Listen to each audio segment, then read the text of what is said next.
नमस्कार, आप सभी का हार्दिक स्वागत है शिक्षा क्रांति के मंच पर। आज हमारे साथ है रामेश्वर सर और सबसे पहले जानते हैं कि रामेश्वर सर आजकल क्या कर रहे हैं और कहाँ अपनी जॉब कर रहे हैं। सर पहले आप अपने बारे में बताएं। शिक्षा क्रांति के सभी समाज सेवियों को मेरा प्यार भरा नमस्कार।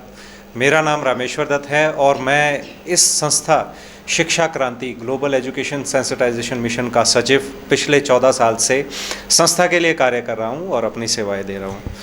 तो आज के समय में भी मैं यही कहूँगा कि मैं बतौर शिक्षक समाज के लिए भी कार्य कर रहा हूं और यूनिवर्सिटी के लिए भी कार्य कर रहा हूं और इस संस्था के लिए भी कार्यरत हूँ। सर आपने कहा कि आप 14 वर्षों से इस ऑर्गेनाइजेशन के सचिव रहे हैं, तो सर आपने क्या देखा है कि 14 वर्षों में इस जो आपकी ऑर्गेनाइजेशन है इसमें क्या क्या बदलाव हुए और किस तरह से कार्य की गतिविधियाँ चल रही है। रेखा जी, सबसे पहले तो मैं आपको ये बताना चाहूँगा कि हमारी संस्था का लक्ष्य समाज में बदलाव लाना मुख्य था।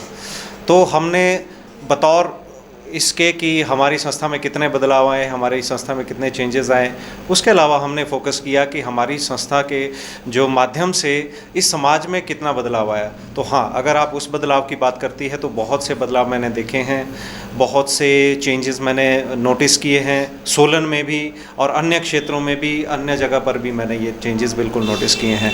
उदाहरण देना चाहूँगा सफाई का। तो सफाई की अगर बात करें तो स्वच्छता गृह का जो बीड़ा सत्यन सर ने पिछले 14 वर्षों में उठाया है, शायद ही किसी सरकार ने इसके बारे में उससे पहले सोचा होगा।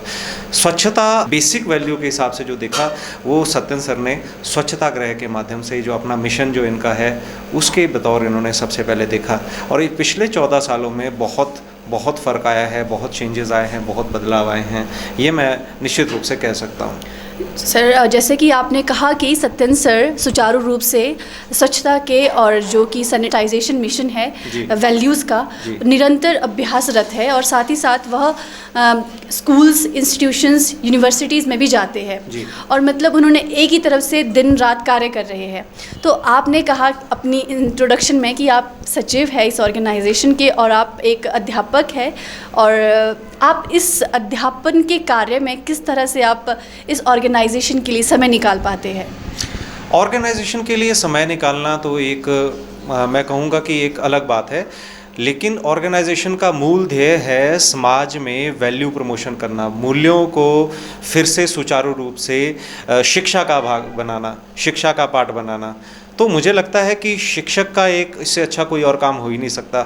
हम लोगों की इंटरेक्शन जो है स्टूडेंट्स के साथ, बच्चों के साथ सबसे ज़्यादा होती है और हम मूल्यों की बात कर सकते हैं, विचारों की बात कर सकते हैं, वैल्यूज़ की बात कर सकते हैं। तो अपनी शिक्षा में, अपने पढ़ाने के तरीके में निश्चित तौर से मैं ये बात हर स्टूडेंट के साथ मैं करता हूँ और कहीं ना कहीं आज के समय में बच्चे, स्टूडेंट्स इस चीज़ को मानते भी हैं कि हमारे समाज में वैल्यू प्रमोशन के लिए इतना बड़ा बीड़ा उठाना जो है, ये इस बात का भी कहीं ना कहीं एक संकेत है कि हम बहुत विमुख हो गए हैं अपने वैल्यू सिस्टम से। मैं ये कहूँगा कि शिक्षा तो एक बहुत अच्छा माध्यम है इस तरह के कार्य करने के लिए। तो इसके लिए मुझे अपना फिज़िकल रूप से प्रेजेंट होना ज़रूरी नहीं है कि मैं यहाँ पर आके कुछ कार्य करूँ, क्योंकि इस संस्था का काम ही वैल्यू प्रमोशन है। तो वो काम कहीं पर रहकर भी मैं कर सकता हूँ। वो संस्था का काम भी है, समाज का काम भी है, वो आपका भी काम है और किसी भी इंडिविजुअल का काम है वो।